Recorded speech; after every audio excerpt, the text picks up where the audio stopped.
Hello everyone, this is Alonzo. Want to know how to get your first cloud job? Then please register for our webinar. We'll teach you everything that you need to know and answer your questions along the way.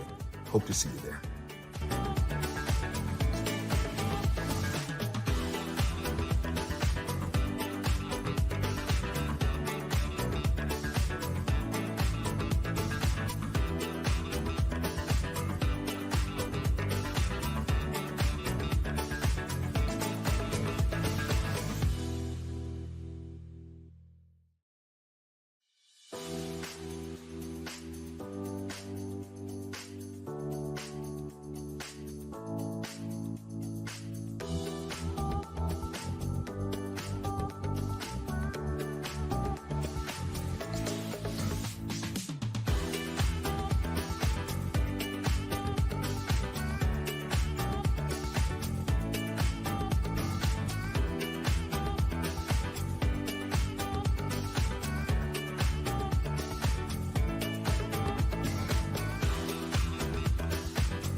Hello everyone, this is Alonzo.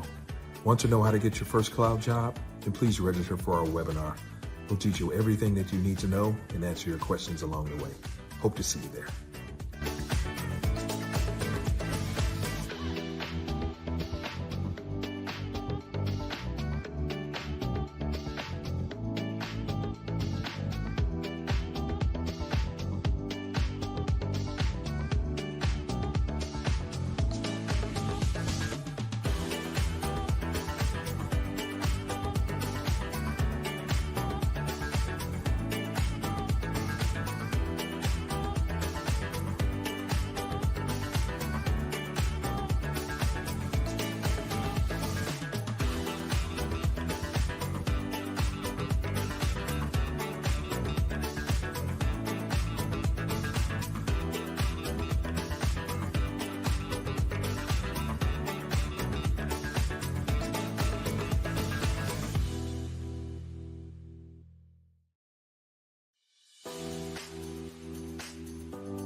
My name is Richard Ferrer, and I can say I am cloud hired.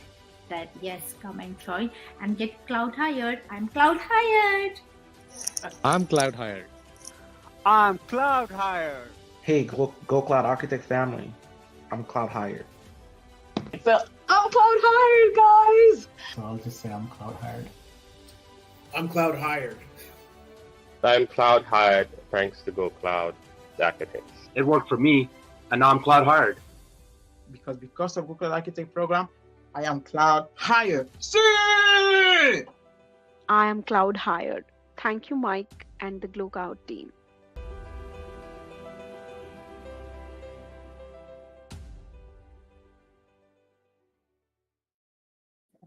All right, welcome everybody to another cloud computing career Q&A session from us here at Go Cloud Careers.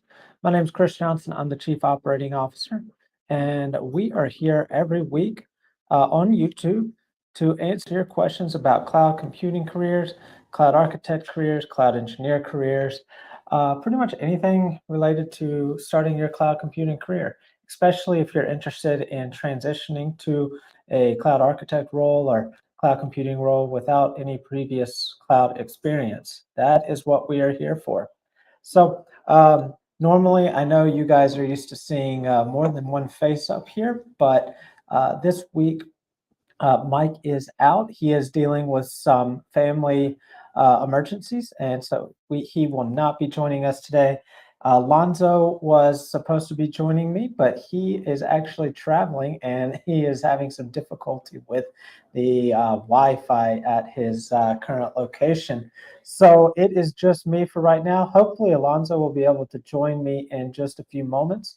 If not, you get stuck with me today, but I'm going to do my best to answer all of your questions. If I'm not able to answer your questions, I'll be taking them down and making sure to share them with Alonzo and Mike so that we can give you the best answer possible. So a little bit about me. I have over 15 years of experience in business operations and corporate operations, and also have a background in HR and have interviewed thousands of people on their journey to becoming hired for various roles. So I'll be able to answer many of your career related questions. I look forward to taking those. So before we get started, let me tell you all of a few things. So first of all, we've got our we do have a AWS bootcamp that is free for you guys, for everybody, next week. This bootcamp will start Tuesday, April 11th at 12 p.m. Eastern Time. So make sure to take advantage of that. The registration link for that will be in the description and in the chat box for you. So make sure to register for that. That's going to be taught by Mike Gibbs, our founder and CEO. And he is going to be doing this completely for free for all of you. So make sure to register for that. It will be for at least 4 days, possibly 5 days, depending on how long it takes us to cover content. We're going to be meeting for at least 3 hours each day, starting on Tuesday of next week. That is Tuesday, April 11th. So again, the registration link is in the chat box and in the description. So the next thing I want to make sure to let everybody know about is our How to Get Your First Cloud Job webinar. This will be on Thursday at 1 p.m. Eastern Time. We're going to share with you exactly what you need to know to become the ultimate cloud architect and how to get your first cloud architect job. So whether you've got experience or not, this is great free information for you. We're going to share with you exactly how we train our students so that you can learn what we do. If you want to join us, great. If you don't want to join us, you want to try it on your own, just as well. But we just want to make sure that you have that information, you have the roadmap, you've got all the details, and are working towards the right goal the right way. So make sure to take advantage of that and join us on Thursday at 1 p.m. Eastern Time. Next thing that I want to do is I want to invite you all to learn about our training programs. You can visit our website at training.gocloudcareers.com. And that link will be in the chat box and also in the description as well. And you can learn about all of our training, including our award-winning Cloud Architect Career Development Program, our Tech Interview Mastery Program, our How to Earn More Money in Tech program, and our Elite Cloud Architect Training Bundle. So take advantage of that. Look at that link, click through the website, see what all is available for you. And hopefully you've got some questions for me. So let's look at the chat box here and see what we've got going on. So we've got some shy people, it looks like. Want to see, looks like Danka says, hola, hola, Danka. How are you today? Where are you from? Let me know where you're from in the chat box. Always like to know where everybody's from. We've got Bliss. Hello, Bliss. How are you? How are you? How are you? As Eddie says, don't forget to bring us your cloud career questions. Yes, yes, yes. That is what we are here for. Well, that's what I'm here for. No we today, just me right now. Let's see. Questions from Promise Yourself about some pricing. You can email us any questions you have about pricing. You can email those to us at info@gocloudcareers.net. I will put that in the chat box there. Hopefully it will show up in the chat box in just a second. Let's see. All right, so it looks like Alonzo is with us. Alonzo. Hello, everyone. How's everyone this afternoon, morning, or evening? There we go. Sorry, I'm Yes, late. Had some tech difficulties. no jitters, no lag, no nothing now. Great. No, nothing. I am happy. Yes, everybody, I was doing you a favor by saving you from the 3-second delay between his video and his audio by not letting him start off. So, all right. Well, let's see if we've got some questions here. Danica says they are from San Jose, Costa Rica. All right. Okay. Which certifications can get me a cloud architect job? None. Sorry. To be blunt, no certification alone will get you a job. Certifications are great for getting your foot in the door, maybe trying to stand out from the crowd, except unfortunately now everybody in the crowd has a certification. Especially with Pearson VUE announcing free AWS retakes. It's just the certifications are just going to become more prevalent, and nothing against Boy Scouts and Girl Scouts, but it's just like a Boy Scout badge and a Girl Scout badge now. Eagle badge, different story, but a Boy Scout badge, everybody can get a Boy Scout badge. Yeah, liken it to trying to go for the lottery. There's lots of tickets out there, but only one winner. So when you let certification speak fully for you, and say, for instance, someone has the identical amount of certs, the identical kinds of certs from the identical cloud service provider, what's going to distinguish you from all the other candidates? So it's your competency over your experience that would afford you to stand out as a bright and shining star over someone who has this certification. So take it from me. I've gone through, years ago when I started my cloud journey, I went through that game board of going from one certification.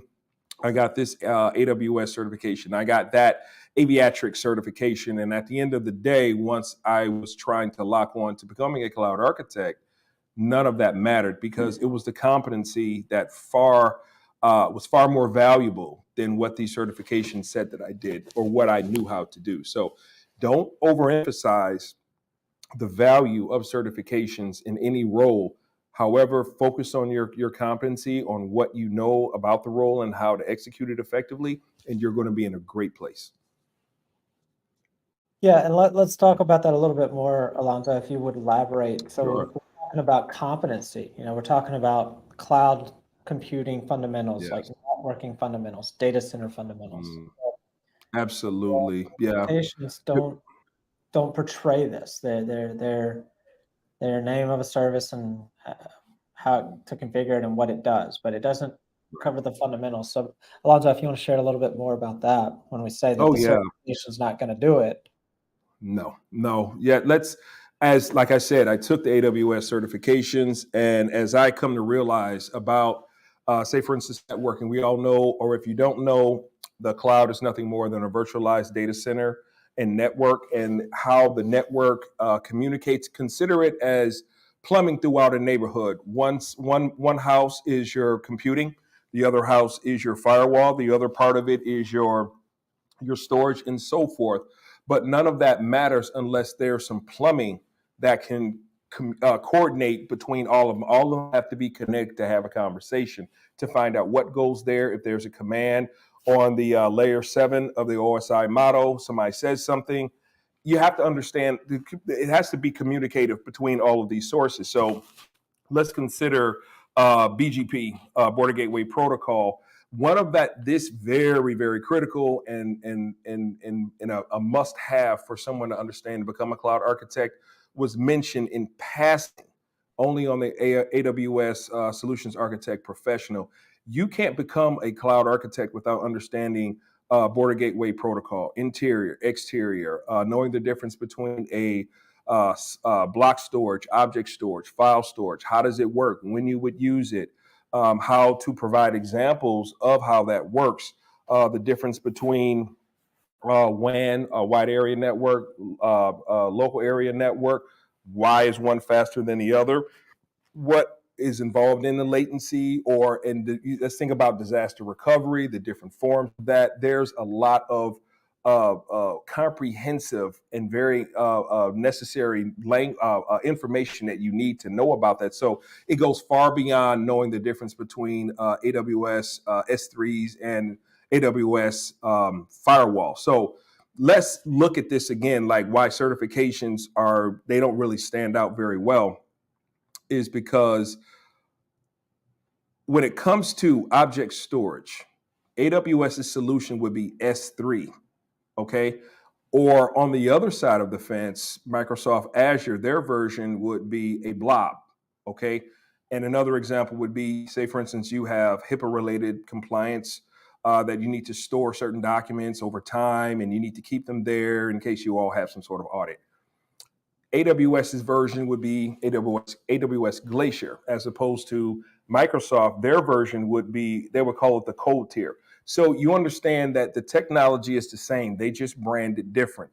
So understanding what that underlying technology is and not the names of those services is what's important. So just keep that in mind. A lot of emphasis has been put on the value of these name brand, FANG focused certification and why everybody thinks it's important. It's kind of like designer jeans. It's in style sometimes, but sooner or later it's not going to be in style. So, but the one thing that's always fundamental is that you want to wear jeans. And that's what the cloud agnostic approach is.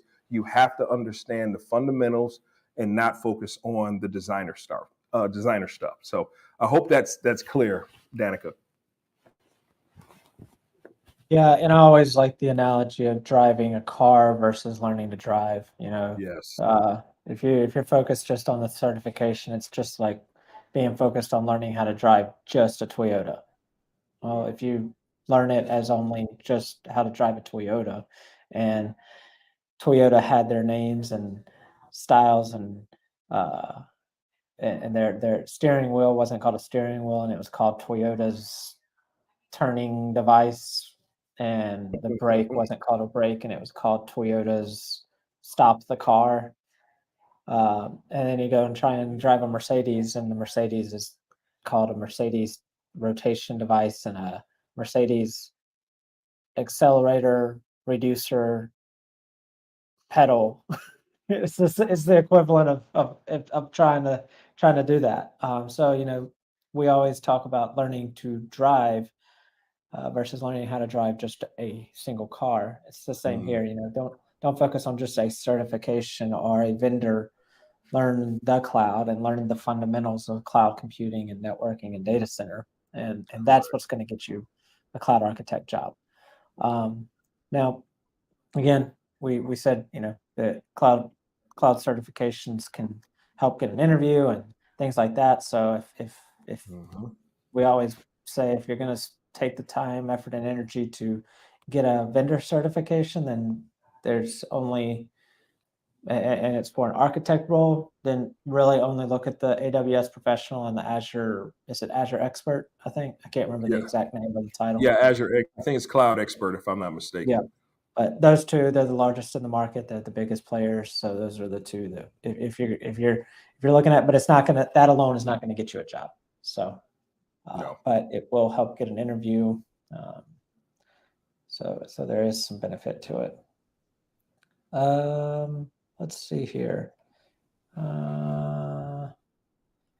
Elizabeth James says, hello. Bliss says, I'm from Houston, Texas. There we go. All right. So Bliss says they are a front desk administrator. I'm not sure what industry that is, but front desk administrator, first thing that comes to my mind is front desk at a hotel, but I don't think that's what that role is. How do I transition to tech without starting from scratch? Well, if you've not, okay. Let's see. You had some more questions. So a lot of your questions seem to be architect related. So if you're asking, can you clarify in the chat box, Bliss, if you're asking how to transition to an architect role without starting from scratch? Because tech is a very wide ranging, that's like saying, oh, I'm going to move to the US from Africa or South America. That's a big, that's a big area. So let us know, give us a little bit more specificity about the how to transition if you're talking about an architect role or what. And I know Alonzo and I both would love to answer this question, but tech is just such a big space. Yeah. I can't begin to answer that one. So I'd love for you to clarify that. Please hone in on where you're coming from. Yeah, because I see some of your follow-ups are about the architect role. So I just want to make sure that that's what you're asking about. Badrisa says, is the solution architect associate exam enough for a cloud job? So this is just piggybacks on what we were just talking about with Danka. No certification is going to be enough for a job.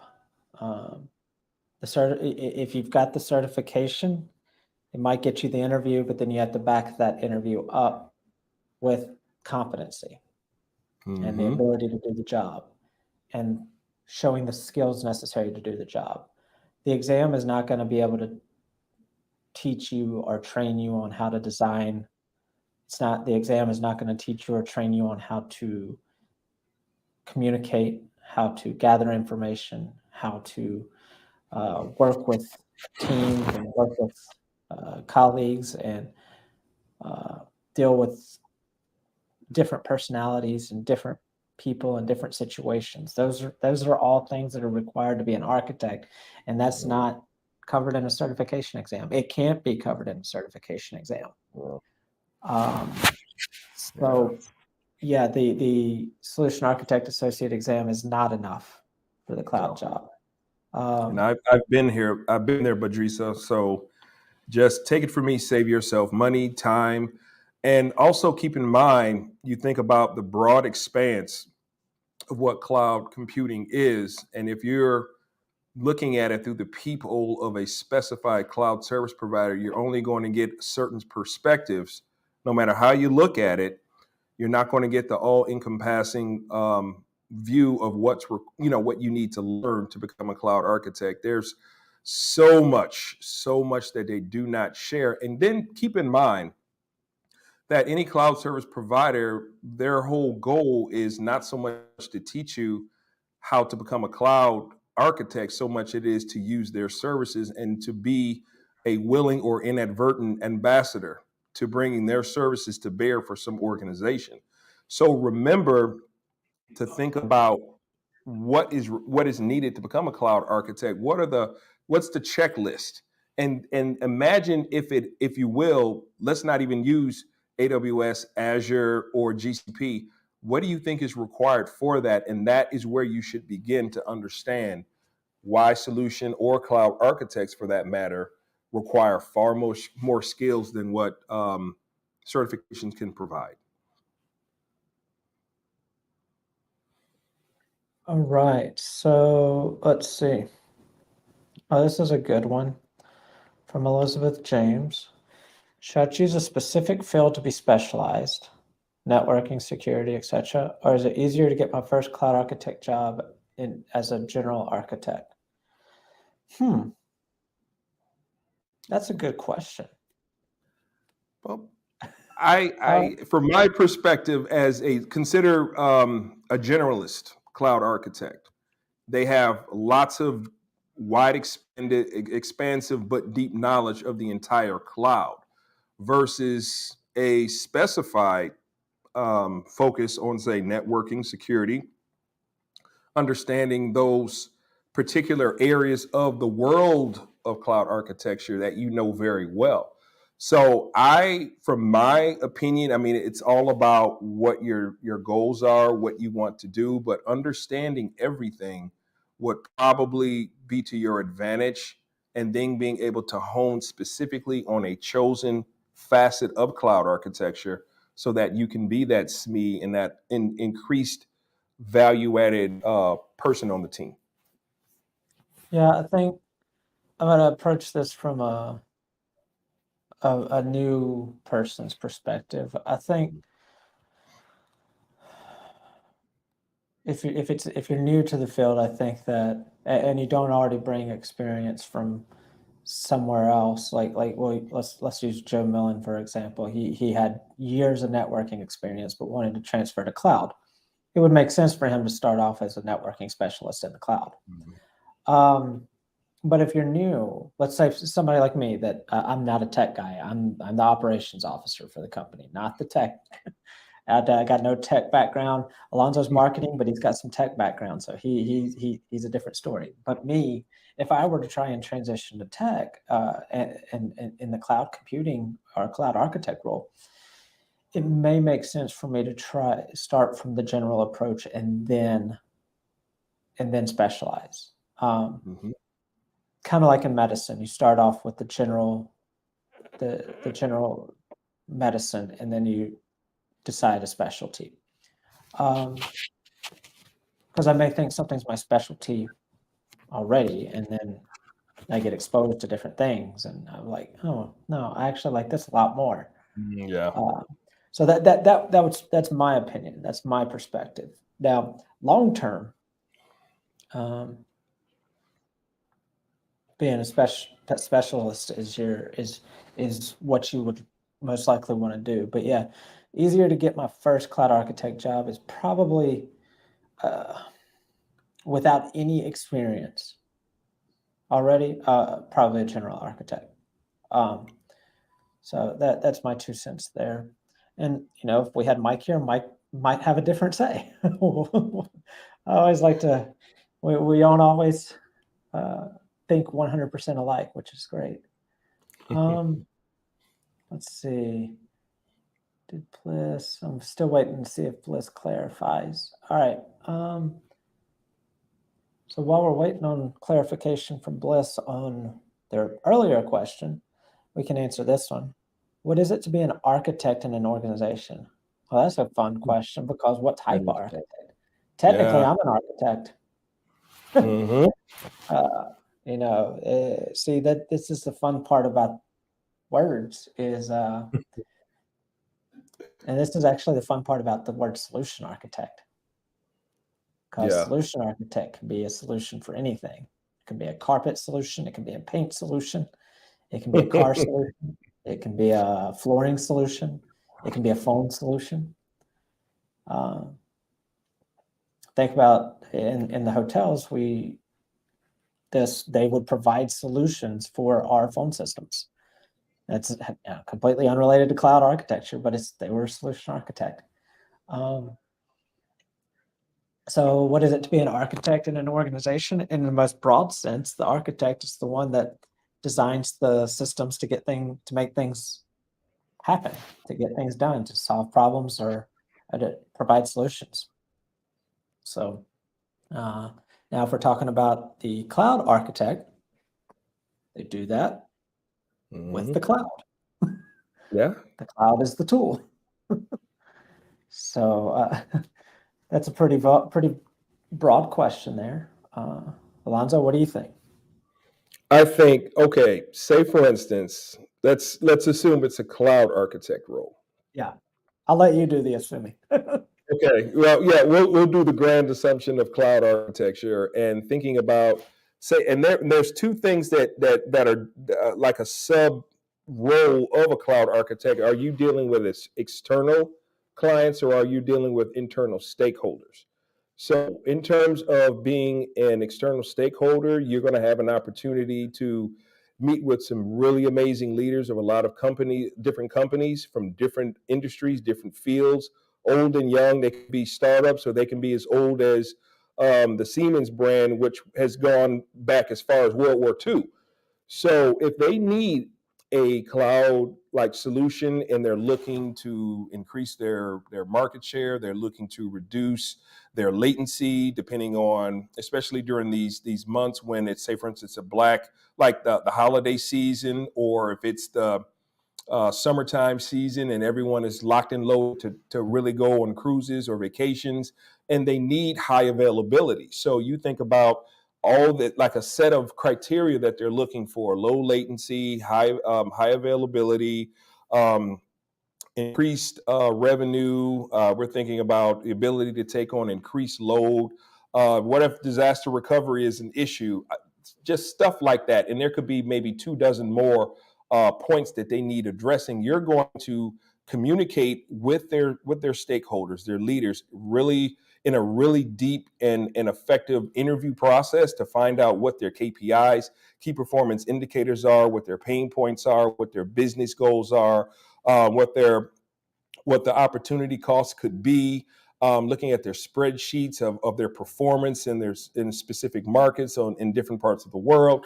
It's a really deep dive into understanding their business and how cloud architecture is going to play a significant role in business transformation. Now, conversely, if you're looking from a viewpoint of internal stakeholders, say for instance, there is a health organization. You have ophthalmology; they need some updates. Oncology needs some updates. You're thinking about eyes, ears, and throat, respiratory, circulatory, all these departments. However, you have to figure out what the overall need is for the organization to provide these transformations by interviewing these departments on what they're needing. And you think about change management when it comes to, okay, if we are focusing on oncology, how is ophthalmology's environment going to be affected by these upgrades, changes, or whatever? So it's an interchange of communication so that you can go to your leaders, go to the department to work with your engineers, both examples on how you can provide a proof of concept so that they can understand the benefits of it from a long and short-term perspective, opportunity costs if they choose not to go with this, what could happen in the long run, how they can adjust and pivot this architecture depending on the market goals or the industry and so forth. And these are built through relationships. So understanding what the tech is, what it does, when you would use it, how to work with your leaders through a communicative process to showcase those business transformative opportunities, and using soft skills, business acumen, CXO relevancy, presentation skills, and a lot of other things that we offer to create this overall great experience so that you can present it in a selling fashion and they will be able to purchase it. So this is some of the things, and I know I may have missed some things that I'm sure Mike will be able to clarify, but I think the gist of it is that's the hallmark of what an architect does. What about you, Chris? Thought that was pretty good. Much better than my answer. Thank you, Alonzo. Always a pleasure. All right. So I just want to let everybody know we'll be around here for just over another 20 minutes. Make sure to get your questions in, and we will make sure to answer them. But we do have a hard stop at the top of the hour at 3 o'clock Eastern time. So make sure to get those questions in for us now, and we will answer them. Daniel Pike says, "Hey guys, no questions here. Just saying, hey, Daniel. Good to see everyone Always here. good to see you. I use the car metaphor often. It's great. Yes, that is one of my favorite comparisons." All right, I'll let you take off with this one, Alonzo, because it ties right into what you were just talking about. But it's a follow-up from Bliss about what are the skills that are foundational to being an architect. Okay. All right, Bliss. Well, one of the things that outlets, obviously, we know technology is a major cornerstone of being a successful architect. What about communication? Just as strong, because if you know the tech, but you're not able to succinctly, successfully, and beneficially communicate all of these components of what cloud architecture can do to your audience, it's no good. You might as well not know anything. So, and it's also key to understand human nature, human interest, body language, soft skills, emotional intelligence, things like this, to know the difference between I'm excited to the look of doubt and the look of uncertainty because something that you delivered is not speaking well with your audience. So always know that, like Mike says, and like I understand really well, businesses don't want to spend a dime on technology. They don't want to do it. It's not a hobby. It's something that they want to do just to collect. They want to work on, purchase, spend time on, and anything else that involves money, the increase of revenue, because they have stakeholders they're beholden to and a plethora of other folks that require that money. Yes. I want to chime in here. Yeah. Businesses would much rather pay their shareholders Yes. than spend money on anything. There's nothing wrong with that. Like that is the purpose of the business, is to generate revenue for their shareholders. So if they don't have to spend money on tech, they're not going to spend money on tech. If they don't have to spend money on cars, they're not going to spend money on cars. If they don't have to spend money on property, they're not going to spend money on property. If they don't have to spend money, they're not going to spend money, because that is their goal, is to generate revenue, provide a quality service, and generate revenue for their shareholders. Right. So if they can provide a quality service without having to spend, then they're not going to. So it's the cloud architect's responsibility to be able to explain how spending this money is going to help provide a better quality service product, and in turn make their shareholders more profit. So, sorry, but yeah, no. If that's an extra facet on this timing. If businesses could generate revenue without spending, that's what they would do. Oh my God. Yeah. So. Let's understand that no company is in business because they just want to be in business. They're in business to make money, to increase their profitability, to become rich. So understanding that requires relationships, understanding your market, understanding the people who know your market and sell to your market, your vendors, people like that. So case in point, like tech, like there's three, I like to liken the spectrum. Business side, and then you have your tech side. Business side, your CEO, he doesn't care anything about your tech. He doesn't care about how it works or anything else. Is it going to make me money? Is it going to save costs? Is it going to generate opportunities in the industry and so forth? So you have to focus your conversation about how cloud architecture is going to leverage what he's looking for in the language he understands. Middle of the road, chief technology officer, chief information officer. 50% tech, 50% business. He understands both sides of it, but he knows the value of why one can't be realized without the other. Chicken and the egg situation. And then all the way to the far side of this would be your distinguished engineers. He loves tech. He understands, but he knows about the business as well. So understanding that CEO, chief information, and chief technology officer and distinguished engineer are all interested in the business, but they're looking at it from different perspectives. Technology or business or something in between.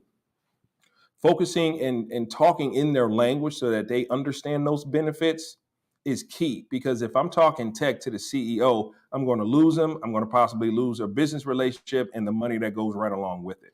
If I talk about more business with a distinguished engineer, he's not going to understand, because he wants to know the features, the schematics, how this is going to sync up with the front end, back end, REST APIs, so forth, software, and how all of this is going to come together to create the very same thing everyone wants, but looking at it from different ways. So learning the tech, being able to communicate, soft skills, emotional intelligence, business acumen, CXO relevancy, and being able to sell these concepts to prospective clients are the three key. And they're very large vehicles with a lot of sub bullets underneath, but those are the three foundations that you need to become a very good architect. All right, let's see. So Danka says, does the cloud architect job require previous tech experience? I'm going to let you start this one off while I go find a link to our testimonials page. Danica, no, you do not, because I know a lot of people who have spent a lot of years doing a job wrong. Okay.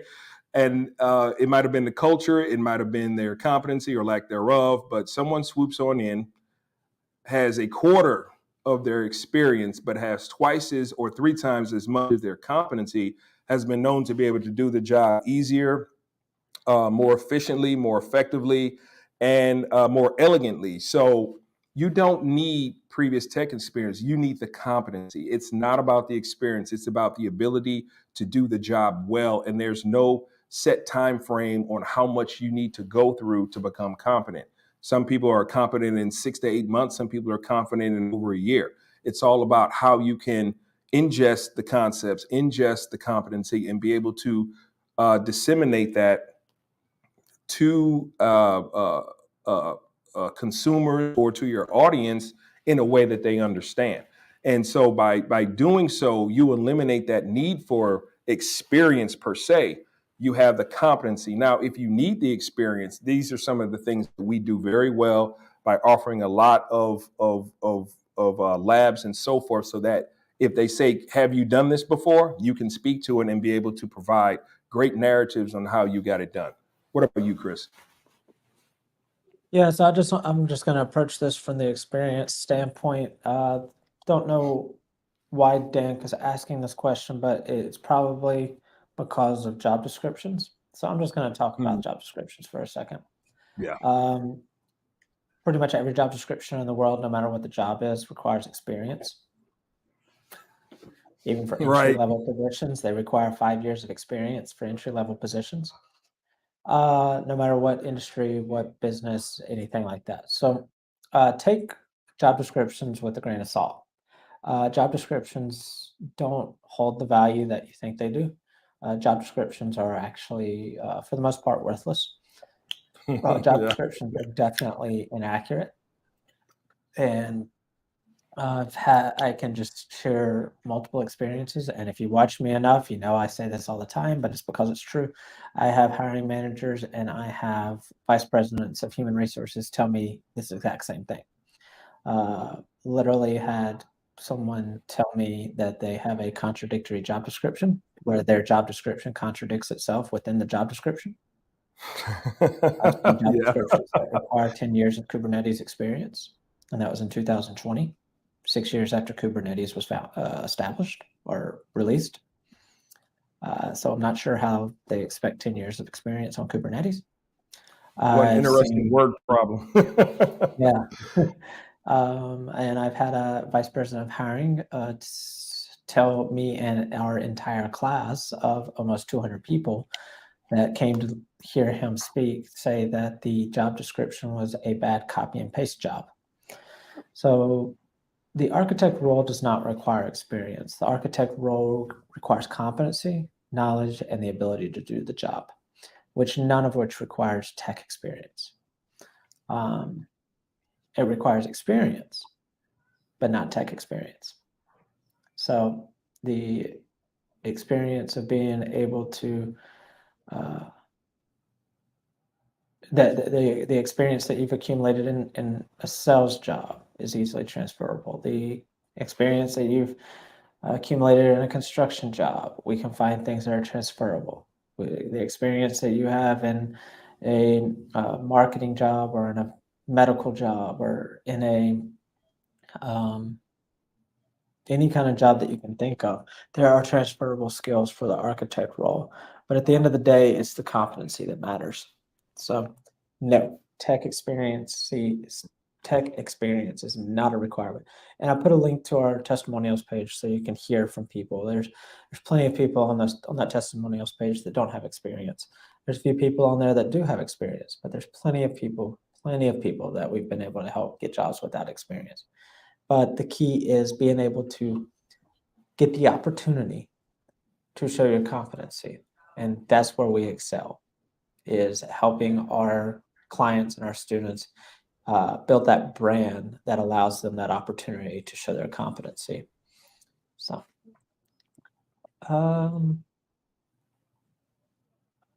Let's see. James T said something about writing a Google book similar to the AWS book.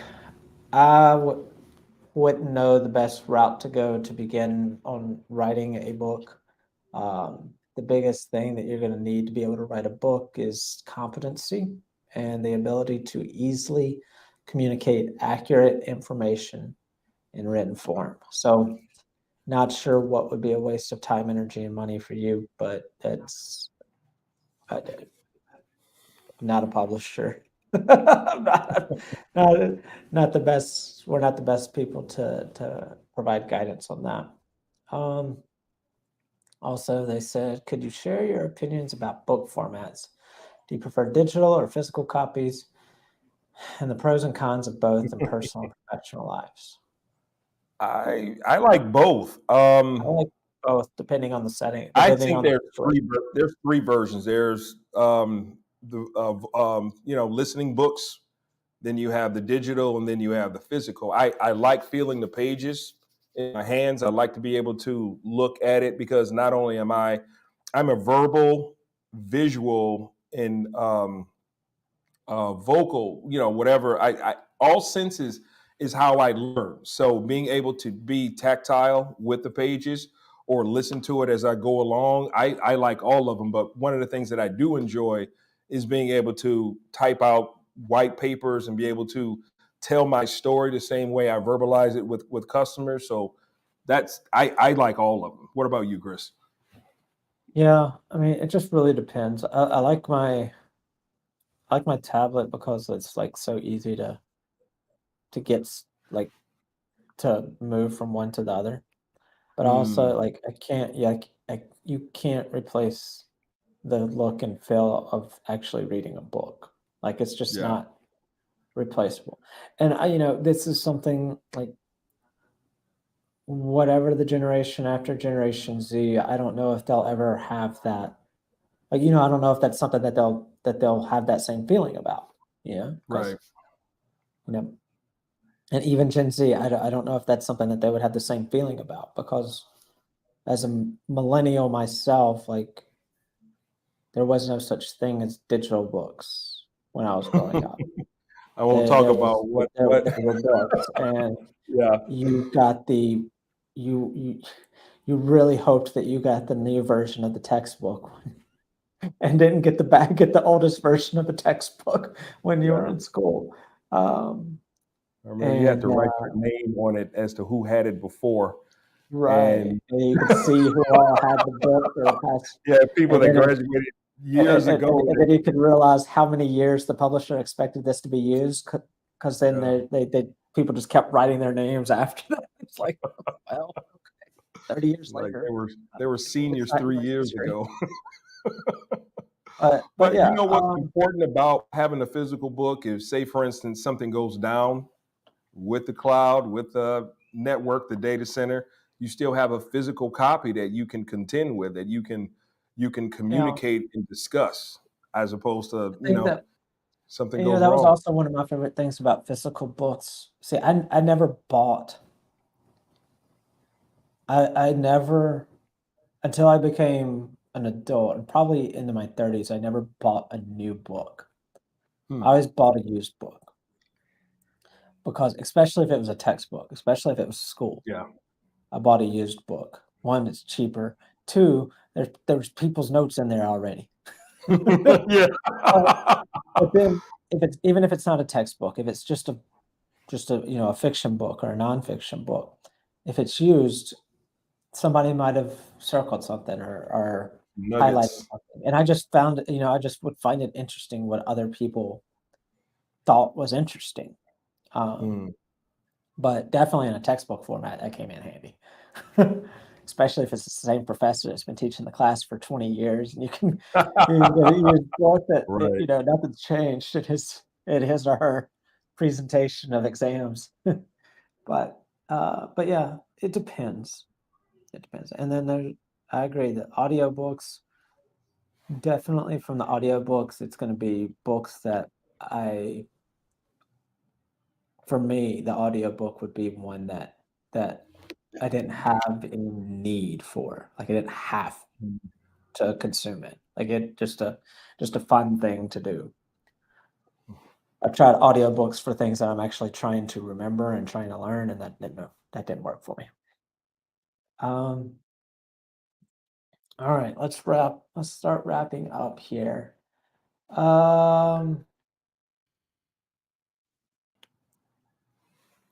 What's the demand for cloud engineers compared to cloud architects or DevOps, and what role is most valuable to an organization? Okay, so I'm gonna answer this from the role of a U.S.-based company. In the U.S.,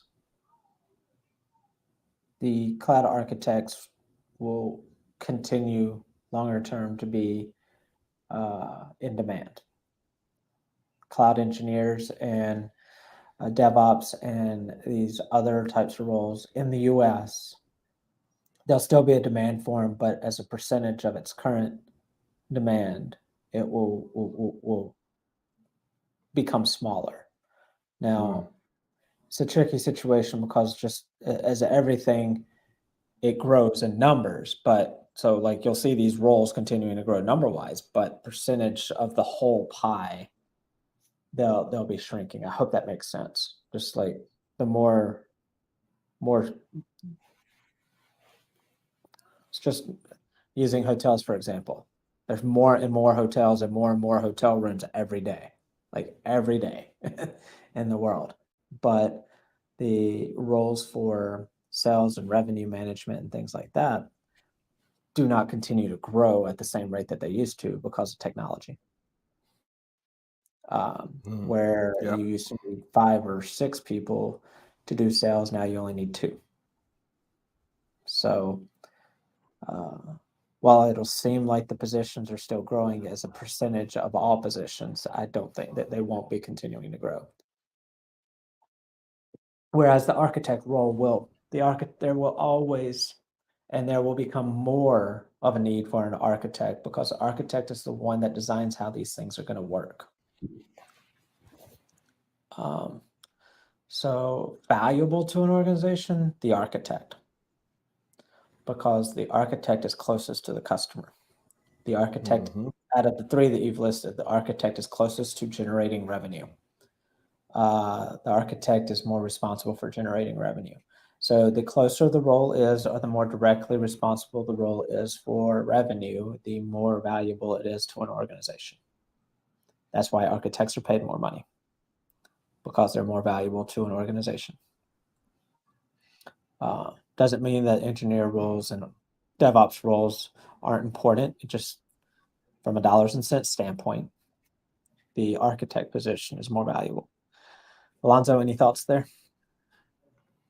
Yeah, I agree. The closer you are to the customer, the closer you are to the money, the more valuable you are. The further away you are, the more automated things become. So you think about, let's address the elephant in the room, and that is ChatGPT. Understanding how disruptive that is and how it's going to play significant roles in the engineering software arena. So understand, don't focus on that large demand of engineers. It may come to an end because the more engineers with economies of scale, the less there's money to go around and there's less need for them. So, the more common it is, the less valuable it becomes. So you think about all this automation, all this coding and everything else that engineers, although they're very valuable and I respect them immensely, but think about how automation is a goal, a holy grail of what a lot of engineers want to see and how that's going to play a role. So as you get closer to the customer, the less you can automate because you need to build relationships, maintain relationships. You have to start relationships, and maybe in some cases you have to repair relationships.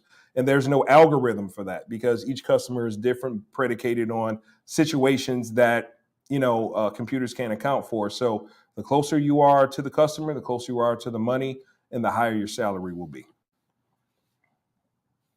All right. So Bliss said, Alonzo, you listed skills that one needs to be a good cloud architect. My next question is, what books do you recommend to keep me on top of the listed skills?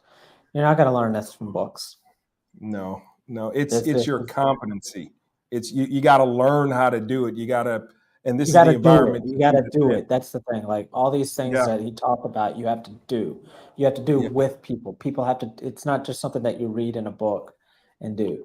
It's like being like a parachutist. Are you going to become one by reading about it, or you have to jump out the plane and learn as you go? You know, you can only go so far with reading and with that type of information. You got to learn it in an environment that's conducive so that you can speak to it on a real world basis once you become hired. Danica says, I was checking the webpage and found out that the program is 500 hours. How long do I have to finish the program? Until you're hired. Mm-hmm. So when you enroll in our program, you have unlimited and unfettered access to all of our content. The program is self-paced. So you have unlimited access to all of our stuff. You do have 1 year access to our live classes, but you can extend that for a nominal fee after the 1 year is up. But other than the live classes, you have access to recordings, on-demand content, everything, our Slack community, everything you have access to without restriction. So it's when you are hired is when you're finished. So, so yeah, we look forward to you joining us. James T. And just so everybody knows, we are having to wrap up here. We do have a stop. We're pushing it past the hard stop here just to get these last questions answered. James T., would either of you list formal education if you'd rejoin the private sector? I'm considering pursuing a degree. I know you've helped several others in the past without one, but still think it's important. If we're talking about would we list it as something that needs to be done to rejoin the private sector, I don't think so. I mean, because let's just look at a degree. Pursuing a degree, if you're pursuing it from scratch, it's going to be, depending on where you're going, that's going to be anywhere from $100,000 to $200,000 or higher in cost.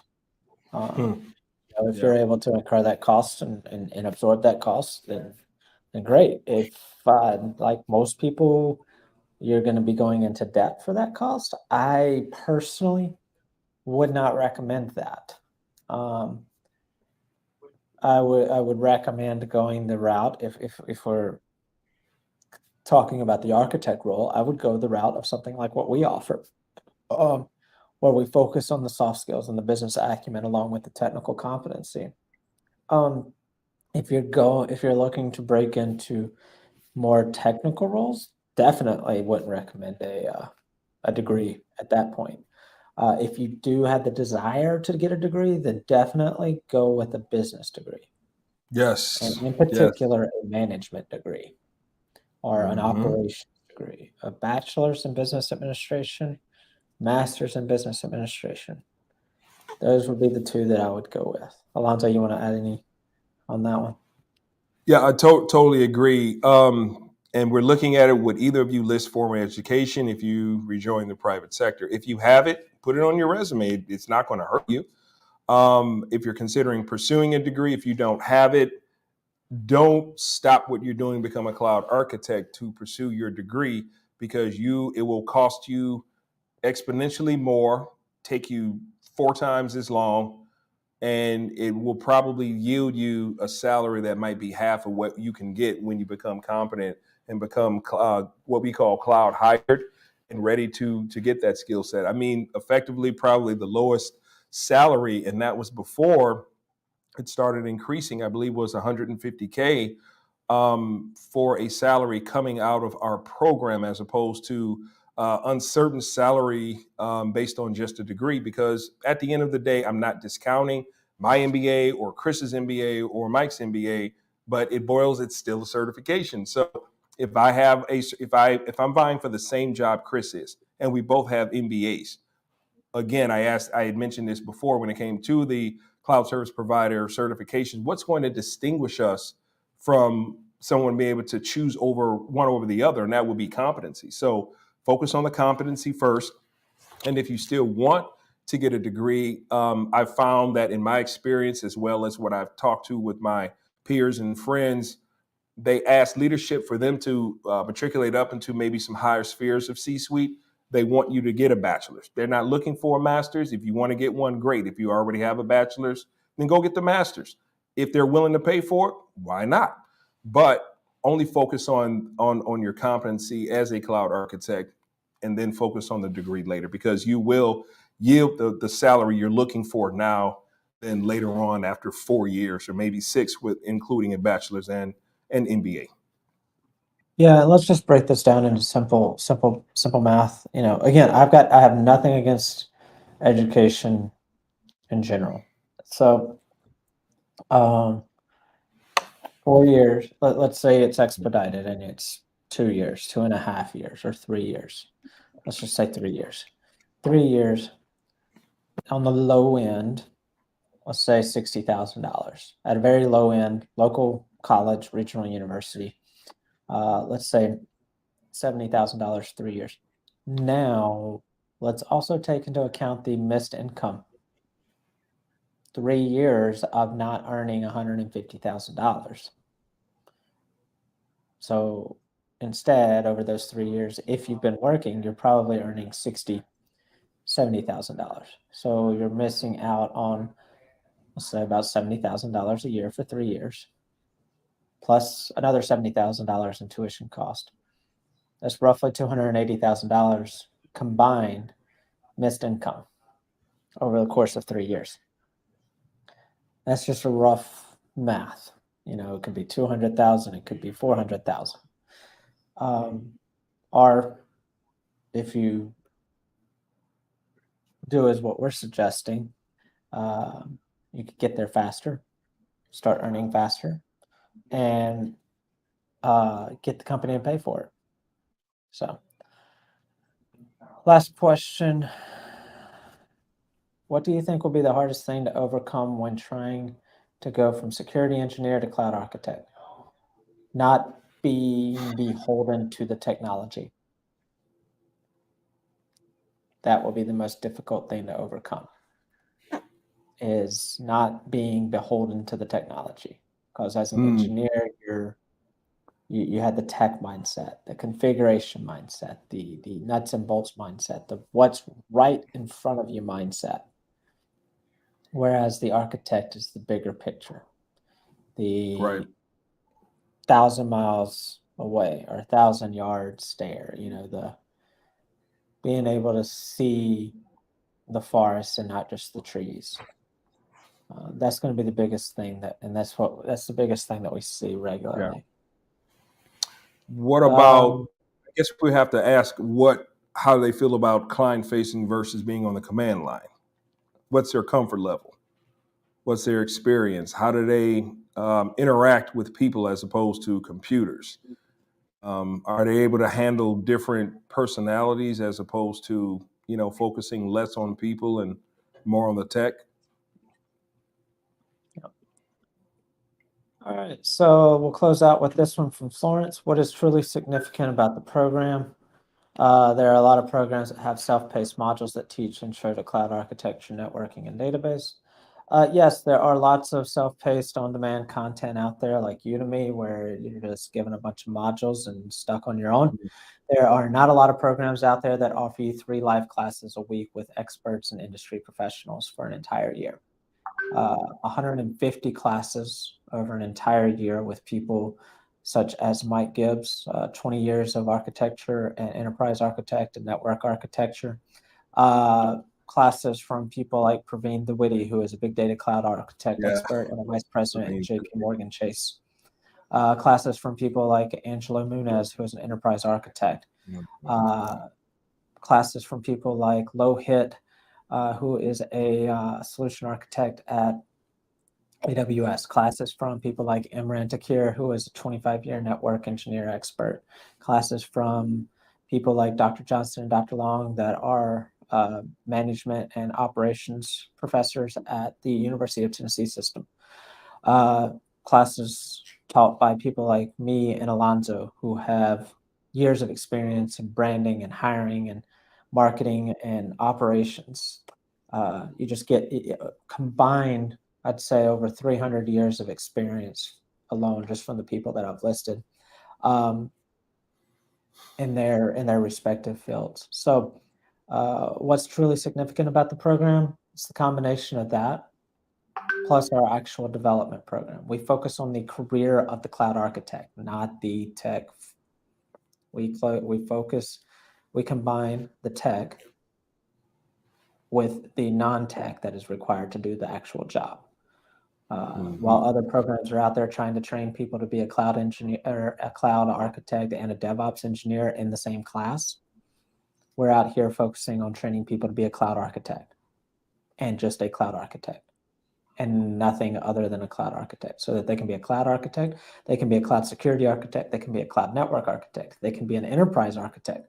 We've had people that have had no experience go straight from no experience to being an enterprise architect at JP Morgan Chase. Yeah, that's good, Wallace.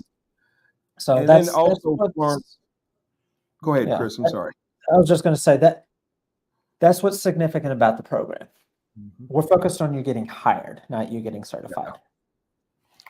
And then you're dealing with the global community. You're not by yourself learning this. You have a global community near and far, singularly focused on becoming cloud architects. So you have a whole community that you're able to learn from, grow from, vet from, be able to come up with ideas, generate study groups, and so forth. Because, like Chris says, we're not a mill, we're not a pipeline of just go get a certification and go out the door. You're focused on becoming a cloud architect with a great community that's behind you every step of the way for a great experience. And that's what stands between two of our answers. That's what's significant about our program. I've never seen it before, especially during my cloud journey, and I have yet to see it still. So that's where, and then on top of that, a lot of people in their programs, they come, they go, and they're done. We have our alumni, they still come back and they're still teaching. We have our own proponents, the seeds that we have planted come back and yield crops for us in the way of their experience in giving back to the community today. So there's so many significant things about us, Florence. All right, so I want to thank everybody for joining us today. We have thoroughly enjoyed this. Make sure to join us on Thursday for our How to Get Your First Cloud Job webinar.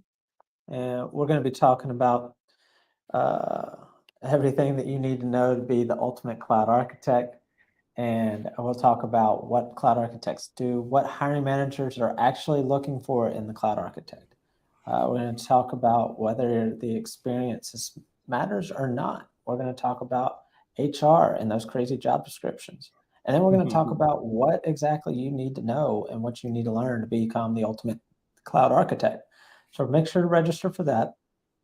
Eddie just put the link in the chat box, and the link is also in the description. Also, although this is not enough to become a cloud architect, make sure to take advantage of our free AWS bootcamp next week. Yes, we want to make sure that awesome. Yep, that will be awesome. So we do this for free because we think that this type of stuff should be absolutely free to everybody. The bare minimum of knowledge that's necessary or required should be free. Now, this is not enough to become a cloud architect, but it's a great starting point. And we're going to do this boot camp from the perspective of a cloud architect. We're not going to just talk about configuring and what the name of a service is. We're going to talk, when we're talking about storage, we're actually going to talk about storage. We're going to talk about the different types of storage, not just AWS storage. We're going to talk about the different types of storage. When we talk about networking, we're going to talk about networking. Now, we're not going to go really deep. We got a whole CCNA bootcamp that you can find on our YouTube channel if you want to get into networking. But we'll actually talk about networking, not just the AWS network. So make sure to register for that. That link is in the description as well. So again, I want to thank everybody for joining us. We hope you have a great week. We'll see you on Thursday, and we'll see you next week at the boot camp. Take care, everyone.